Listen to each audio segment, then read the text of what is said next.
Welcome to What Are You Sporting About podcast, a podcast about business, employment, sports, and entertainment to help educate, support, and guide you to your next level. Here's your host, attorney Sivonnia DeBarros.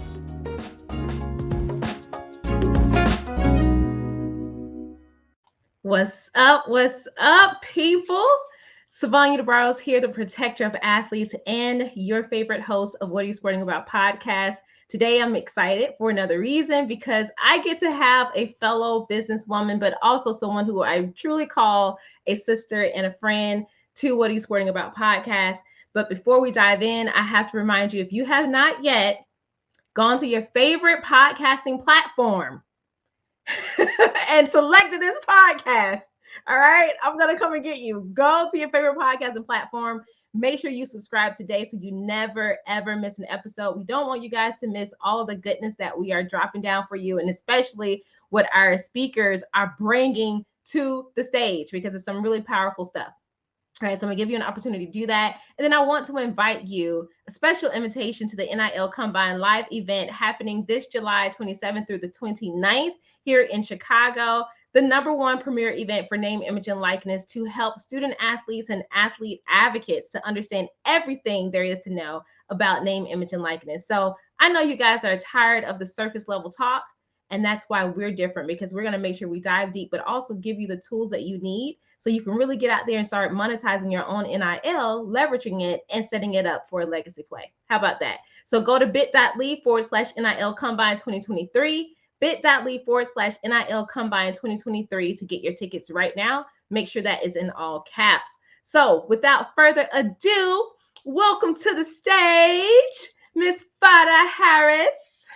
Yay! Ooh. So yeah, we need those like little clappers and all of the keyboard stuff for the audience, right? The church organ. Right, exactly. But I'm so excited to have you. Obviously, I know who you are. I know what you've been doing out there. But for folks who are joining us, if you're watching this live now, you're listening in, or you're going to be listening and watching this at a later time, let me just tell you about this phenomenal woman who's joining us this month on Women's History.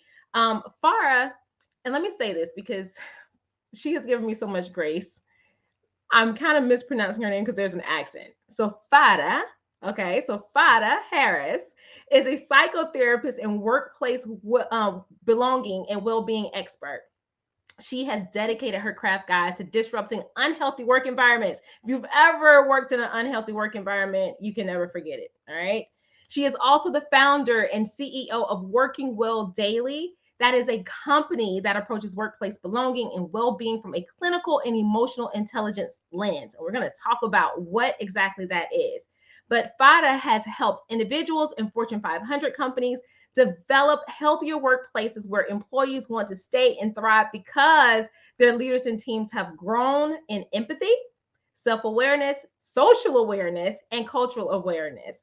As a mental health practitioner and consultant, Farah is aware of the intersectionality between well-being, equity, and inclusion. She is a sought-after expert on mental health, psychological safety, workplace culture, and emotional intelligence, and I know that to be true. And her work has been featured in so many different places, guys, in different types of media, podcast platforms. She's been featured in Forbes, Fast Company, Business Insider, Huffington Post, Essence, Good Morning America, Martha Stewart, Thrive Global, Therapy for Black Girls, y'all. And there's so much more to be had with this amazing thought leader in the mental health space. So welcome again, Mrs. Harris. I'm so honored that you would even spend your time with me and talk about all of the goodness that you've been serving up, because although we've created the sisterhood, doesn't mean that you owe me your space and your time. But it is a privilege. I think it is really an honor when you have a sisterhood. I think it is a blessing that I always say those who I put into my tribe, we're mirror images, right? So it's an honor to be in your presence, the same way that you feel that it's an honor for me to be in here. So I'm so thankful. And I just want you to read my bio everywhere I go. Okay. I love your bio. I absolutely love your bio and all the things that you've accomplished. And that's what we're going to dive in with, because not always have you been the psychotherapist professionally, right? So tell us a little bit about Farah, the beginning parts of who you are and kind of what gotten you into this journey of the body of work that you're doing now. Yeah, it's always funny when people ask me this story, because I'm like, okay, we're gonna go around the river and through the woods for a bit, because when I first thought of what I wanted to be, quote unquote, when I grew up, I thought I was going to be the real life Claire Huxtable, that I was going to be a corporate attorney. I know, so funny. I'm like talking. I have so many attorney friends, which I think is so funny. And I took my first like pre-law class and was like, oh, hell to the no, no, no. This is not at all for me. And it's so funny because friends of mine that I grew up with, who we'd call like our day ones, were surprised that I went in such a conventional corporate direction, being a finance major, because they knew me to be very creative. And so they're like, I thought you would go into like advertising or, art or something. And I had to continue being at my university. I went to U of I, so to any of the Fighting Illini out there, I was like, I still need to get a degree. So I switched over to economics, minored in sociology, and y'all can kind of figure out my age. So when I graduated, 9/11 happened. And so it was very difficult to find work at that time.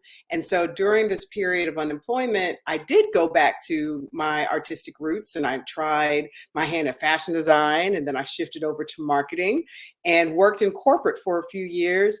And it still was not the right fit. And I had a time of being unemployed. So it was a blessing when they're like, we need to let you go. And I said, oh, good, I can get unemployment now, because I couldn't have just quit. So I have a moment to sit and pray and to focus and go, I don't want to just make another decision and get back to this same place of being frustrated, because even though I liked the people I work with, so let me make this clear, it was a great opportunity, it was a great company, but it was very small. At that time, they did not have room for growth. And so being stuck impacted my well-being. So I recognized how I wasn't showing up as best as I could because I was bored and I became disinterested.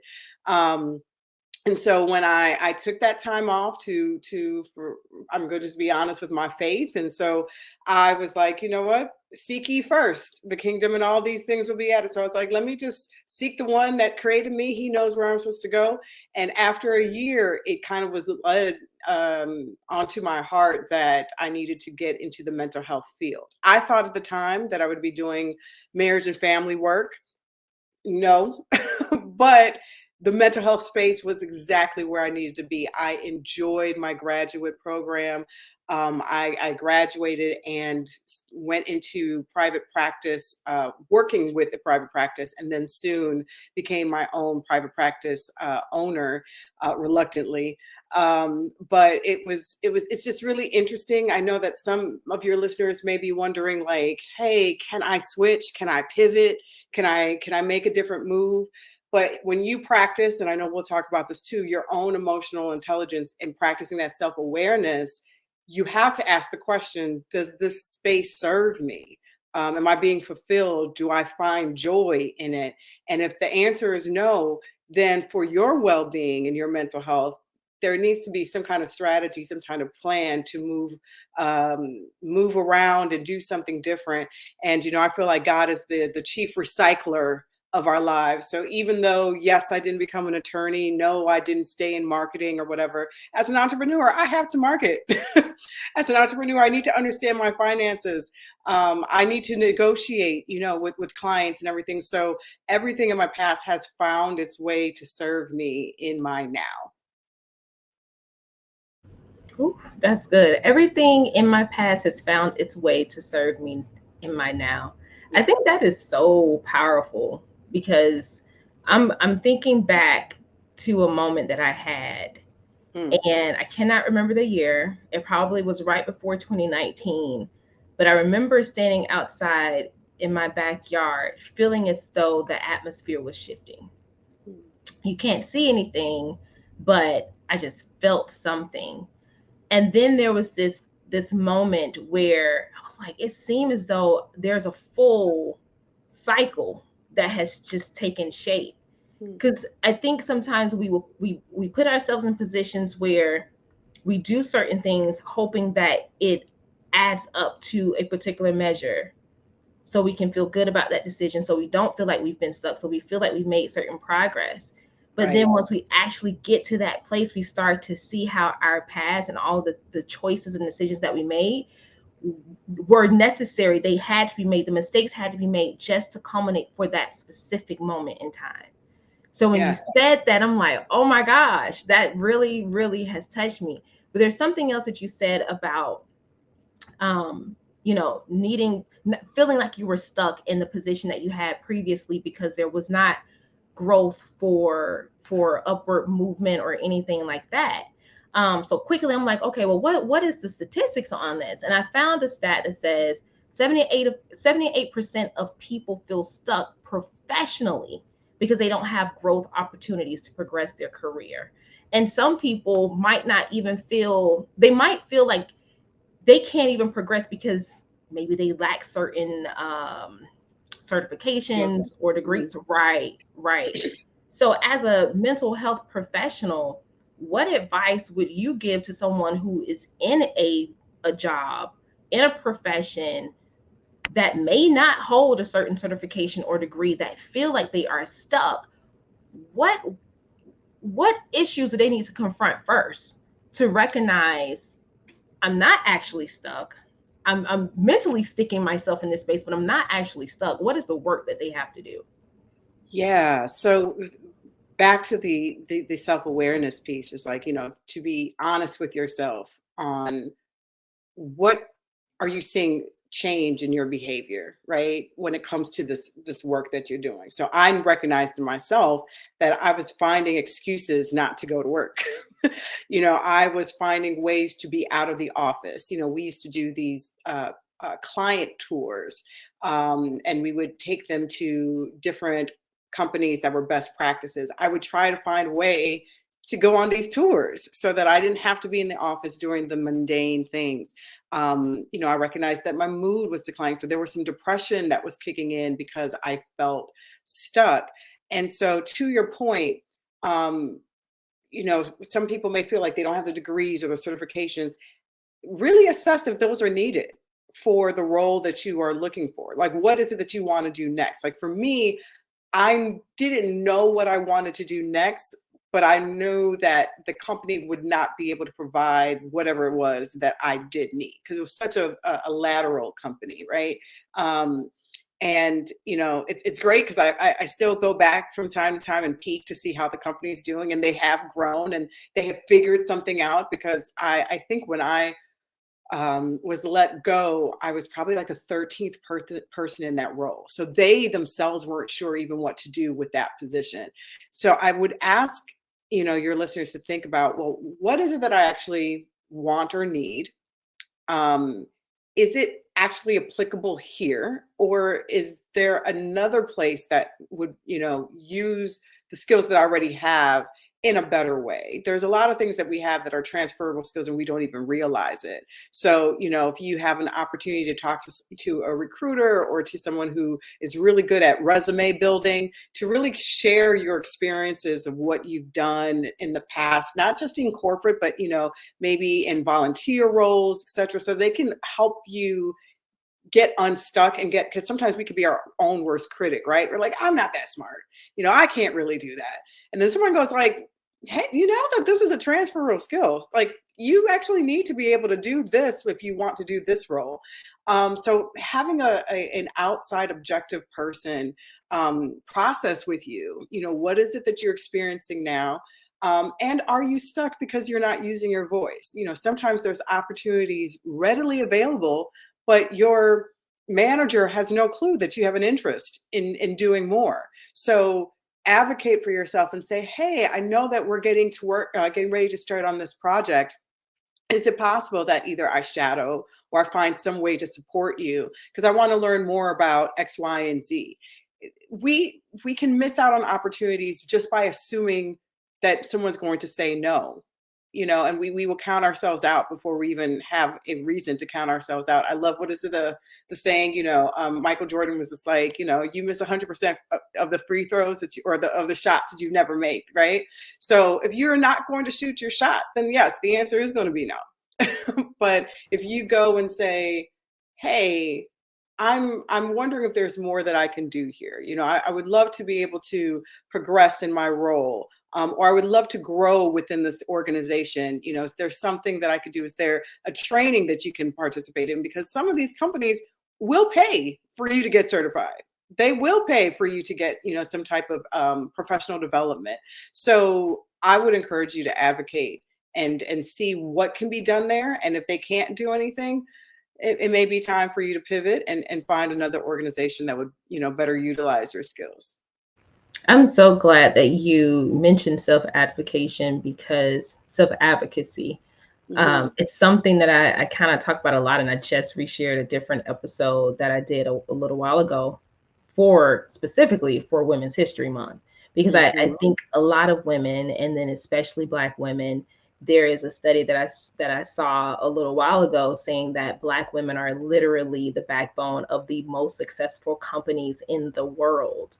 But you don't know about them. I don't know about them. And their contribution typically to those companies and industries are pushed down so much, where, a lot of times I think we kind of only feel like we're only meant or deserve to be in the background. We're not positioned or primed enough to be at the forefront or given the rewards and the acceleration of whatever might be possible for us just because of who we are, by gender, by race, what have you. And so there is a level of advocacy that must be present, not can be or have to. It must be present. Like, you have to ask for what you want. Closed mouths don't get fed. Right? That is literally a Black proverb. Closed mouths do not get fed. If you're hungry, then ask for food, right? And a lot of times the way that we feed ourselves is through our work, by getting paid for that work and those talents that we have. But what connection does self-advocacy have with being self-aware? Because I might say, okay, well, I want to ask for this position, but maybe I don't understand a certain thing about myself, or vice versa. Maybe my lack of self-awareness is keeping me from asking for what I want. Yeah, that's good. Yeah. Self-awareness is so important.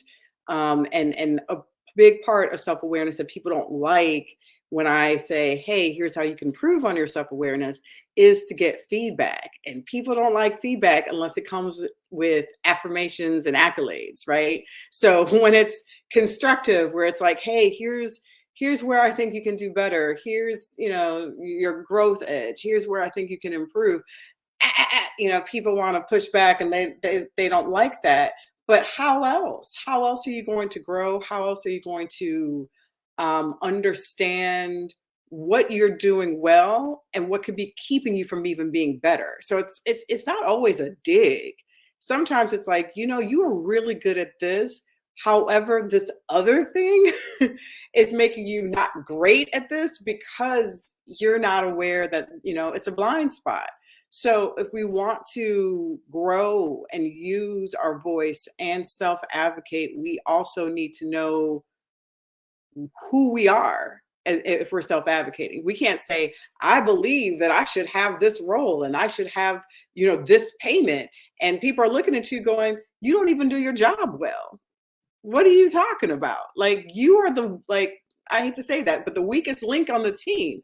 You need to know. And I'm speaking from experience, not my personal experience, but like my experience as a consultant, where I'm hearing just team leaders being really frustrated because they have a team member who's so lacking in self-awareness, but believe that they should have so much more responsibility, so much more face time with clients and all these things, because they just think that I have a voice. I want these things, therefore I'm going to ask for these things, and not really checking, is what I'm asking for aligned with actually what I can produce and who I am. And so we really won't know what that is until someone confirms what we believe we see within ourselves. Oh, that was good. That was a great lesson. That was a really great lesson. And don't just ask somebody that like you, right? Because that's another thing. I'm gonna go get feedback. Don't go to your mama. Don't go to your BFF who may not want to hurt your feelings. Go to someone who, with tact, will be honest with you. That they don't necessarily feel like they have to be on pins and needles. Right. And I'm going to throw this in. If you recognize that there's someone who may have to be on pins and needles with you, then you have not created a psychologically safe relationship, because people should not have to be walking on eggshells to tell you how they feel and how they experience you. So if there's too many people you can count on your hands who probably won't tell you the truth because they're afraid of how you're going to receive it, that's some feedback right there. Right. Without saying anything. Without saying anything. Wow. So yeah, that's some really good stuff. I want to move into emotional intelligence and what that is, because as women in business, and being women who come from the workplace culture, corporate America culture, there's certain things and sometimes really unspoken environments that are created that are not conducive for someone to thrive professionally in that space. And typically, most times, those types of environments will also have a negative impact on that person's mental and emotional well-being that can also transition itself into the home of that individual, right? People start not necessarily bringing the work home, but you bringing all the trash home, right? All of the aggravation and the mental suffering, the emotional, you're too worried about things that are happening at work, or too stressed about even going to work because you don't want to deal with a certain person or a certain issue.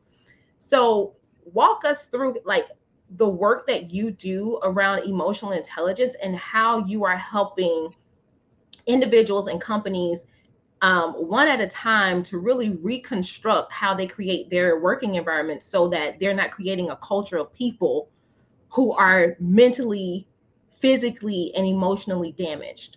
Oof. Okay.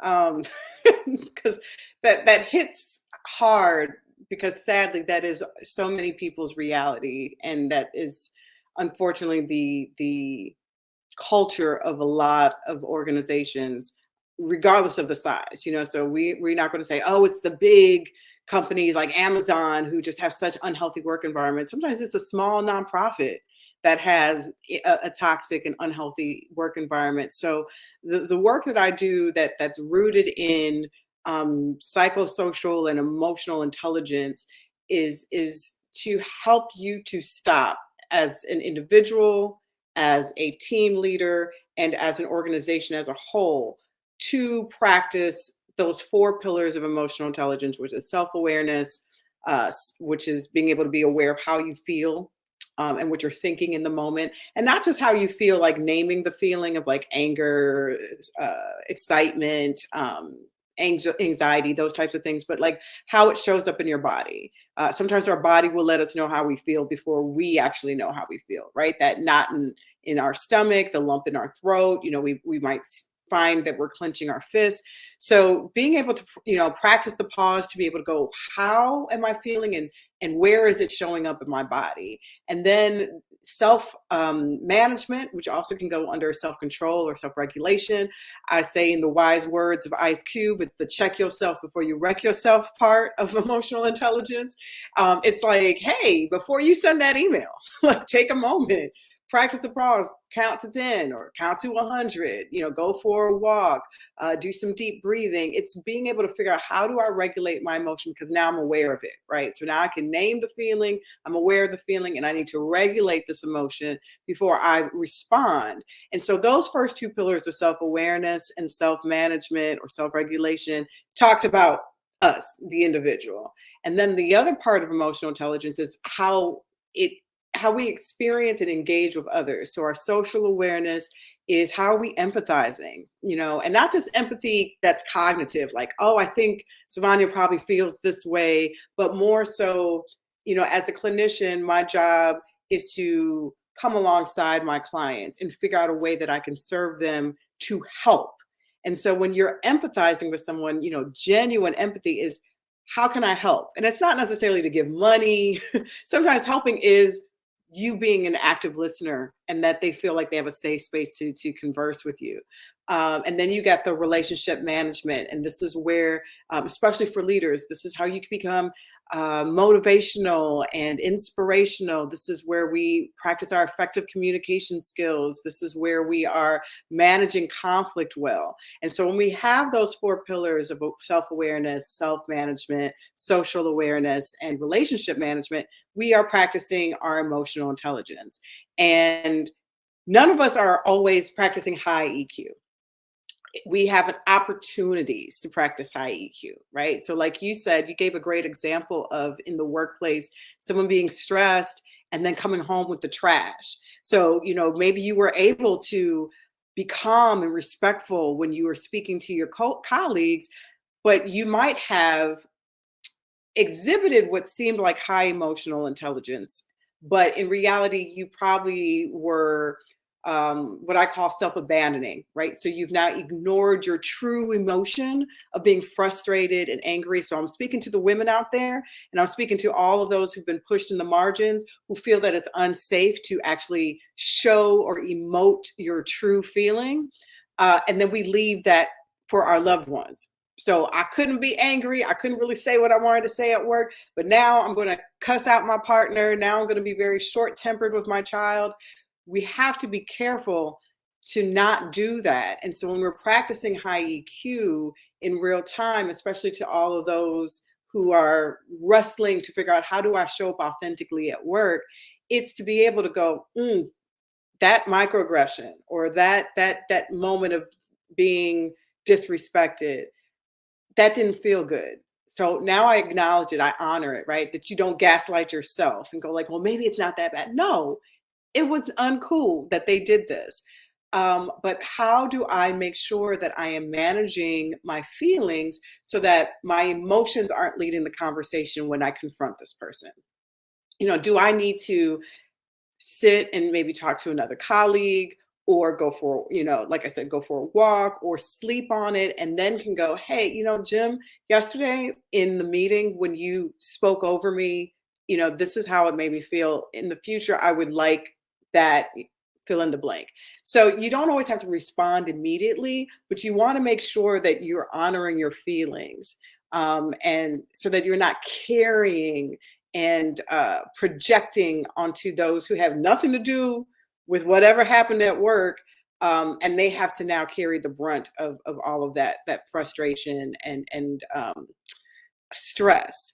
And so when I go to organizations, it's to address these things. People are coming to work with stuff. They are leaving work with stuff. How do we manage the stuff in a way that is going to be healthy and productive so that we don't have passive or passive aggressive behavior, that we're not having people who think they can just talk outside their neck and not have any kind of consequence. So issues that I have with leaders is, hey, you see a behavior that's actually impacting your team in a negative way. Why are we letting expired milk stay in the fridge? Like maybe this person is not just overdue for, coaching, a PIP plan, whatever. Maybe this is not the best place for them anymore. But the fact that you've not acknowledged it, your culture is what we tolerate and what we don't tolerate.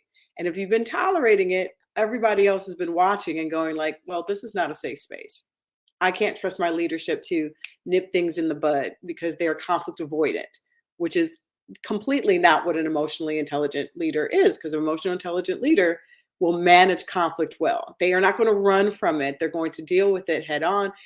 And that means that they have to regulate their own emotions whenever they're dealing with uncomfortable conversations. So it's a life skill. It's, people say it's a soft skill. And I say, no, it's a strength skill because it takes strength to not cut somebody out.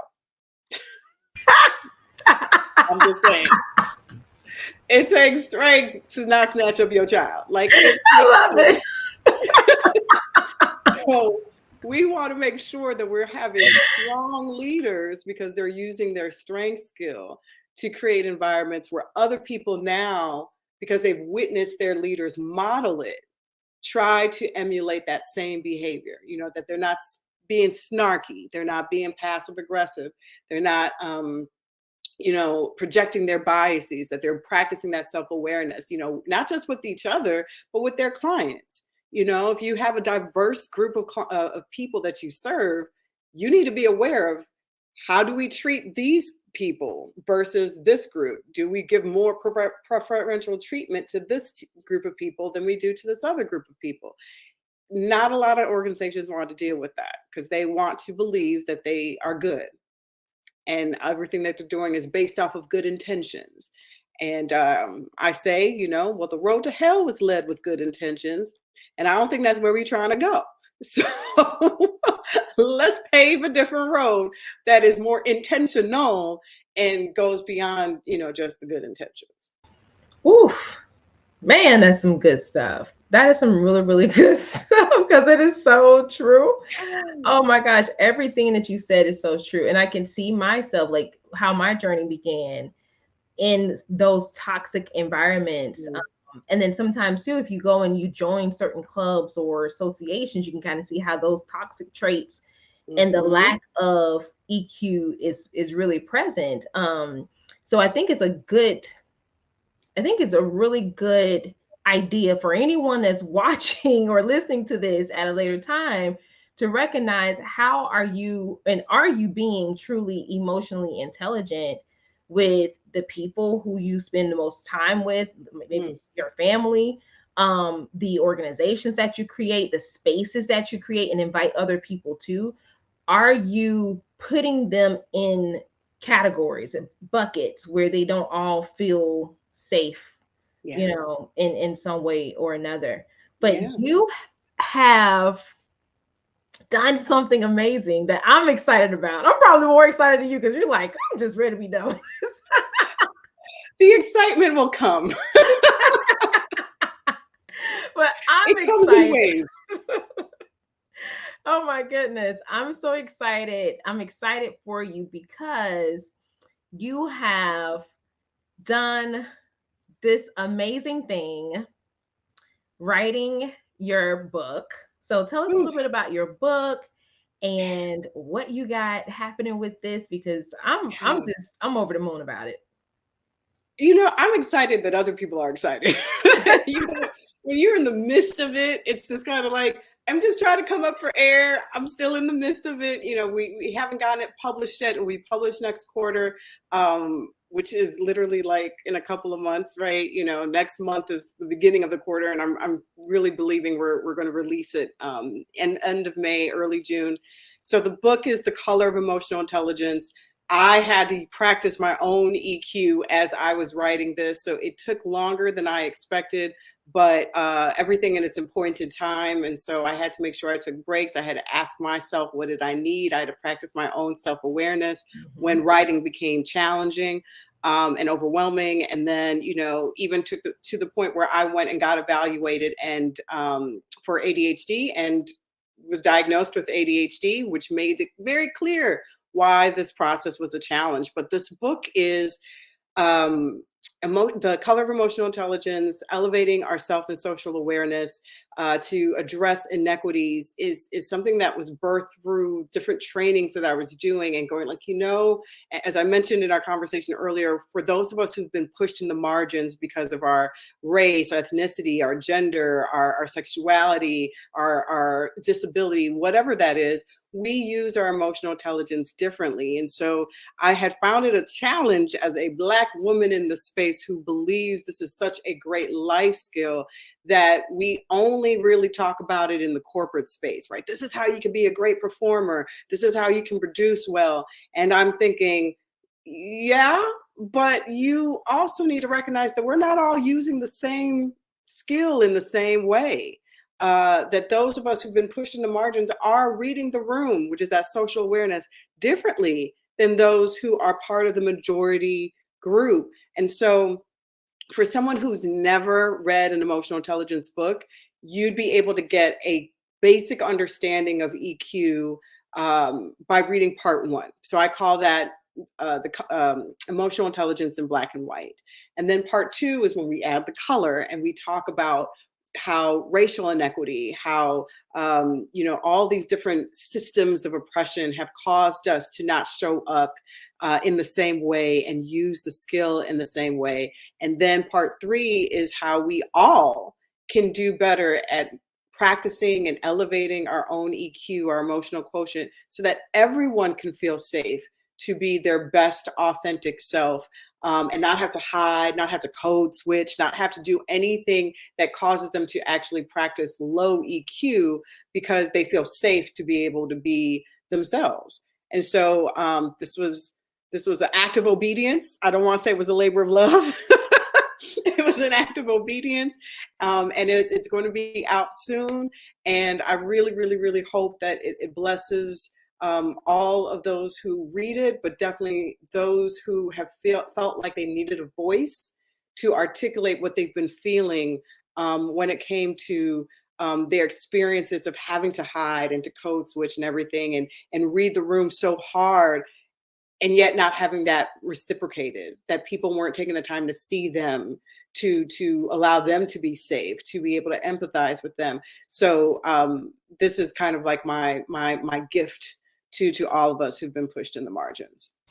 Oh, that's so good. And you guys, listen. So one thing I've said to Farah when she told me, I'm done, I finished my book.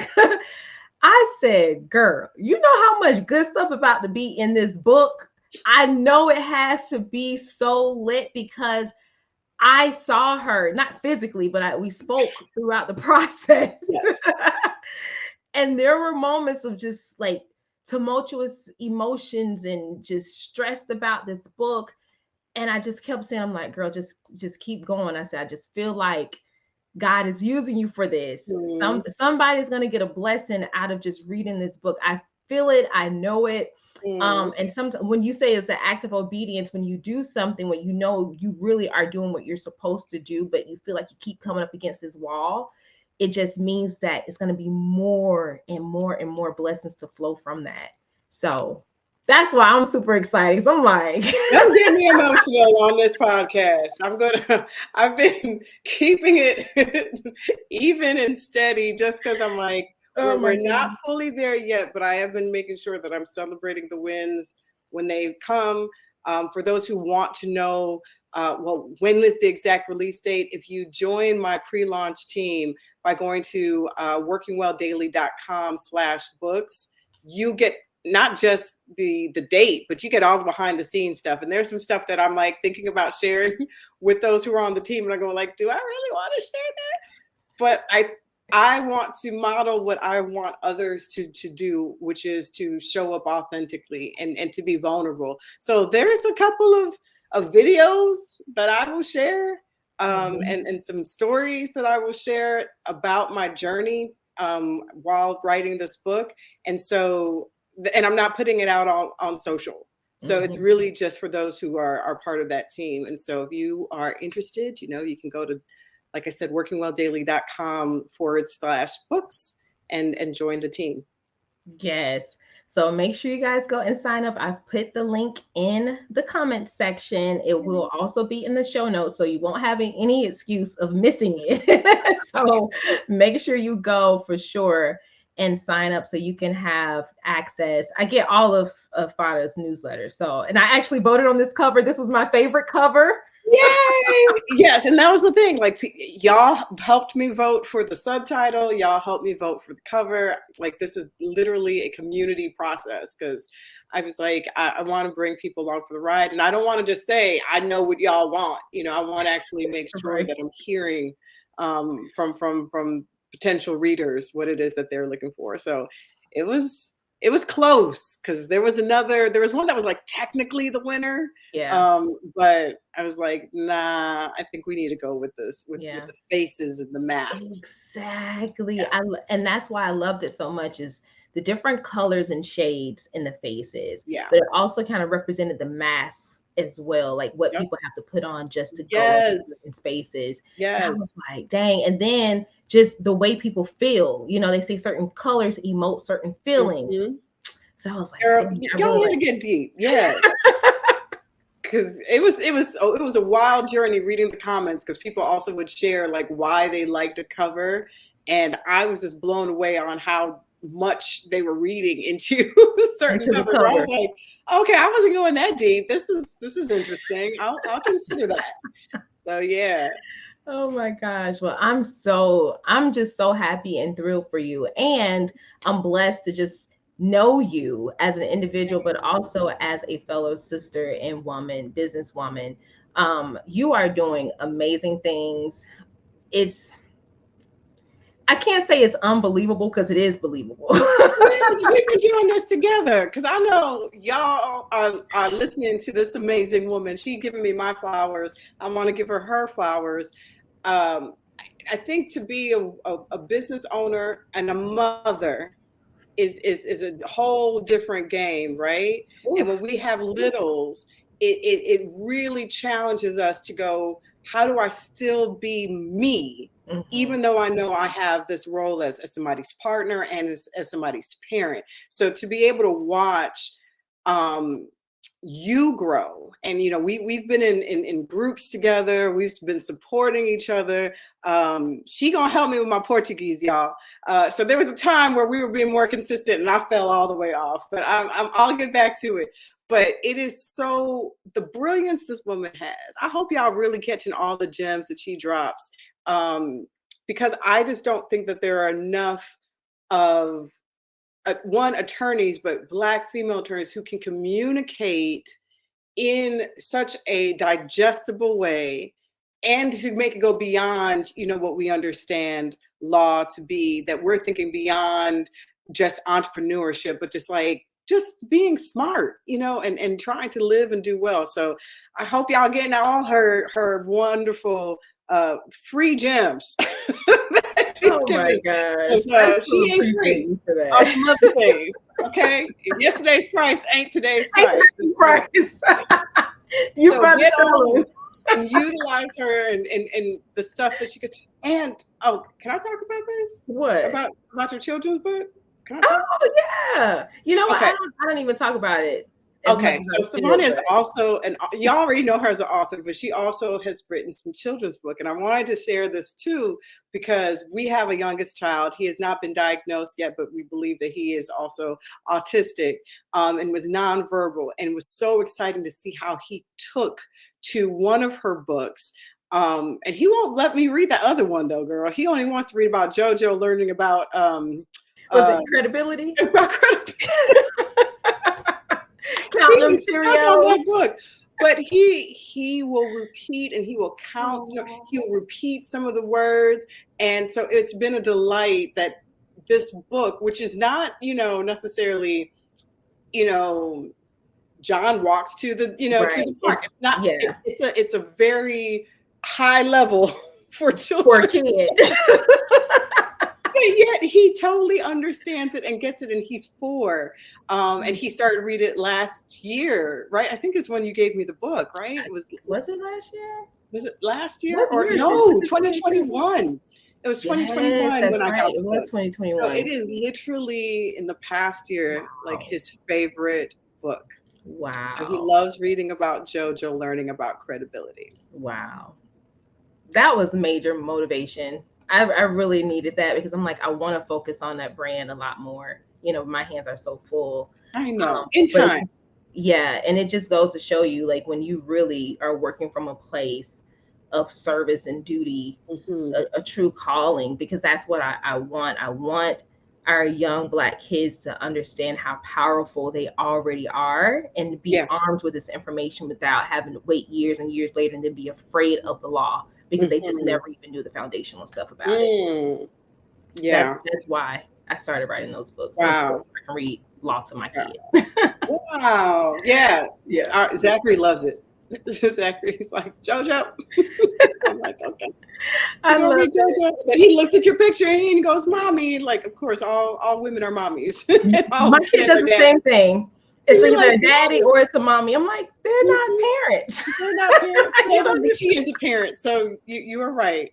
But no, I just Oh wanted my to share with your audience that you can have multiple passions and multiple areas of interest. And sometimes it's just a labor of love, and sometimes it becomes something profitable. But I think it speaks to, as you just shared, that it speaks to how you wanted to make sure you were watering Sivonnia, right? That you wanted to make sure, hey, I want this for my kid. And it just stems from who you are already. And I think we can get lost in our motherhood or in partnership. And we sit here and we do everything for everybody else and miss those moments of creativity that is us. And so if you a mama out there, don't forget about yourself. That's real. And I think that's also a part of self-care.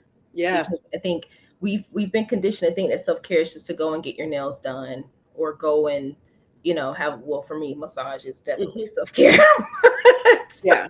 Yeah. Same. But also doing the things that you enjoy, the creativity. I'm such a creative. So when I get into Yes. creative spaces, I really don't want to do anything else but just create. Yeah. And I have to force myself to do real work sometimes just because that is a very safe and healthy space for me. But man, this has been such an amazing conversation. And I just wish you nothing but success Thank on your you. continued journey. Thank you. I mean, you've already climbed so high. I'm just like, this woman's about to be on the mountaintop, y'all. So now I've already told you, I'm like, these people need this book. So Yes. right. I agree. And I've been blessed that, I've had a few endorsements already, that will be within the book and that we'll be using for marketing.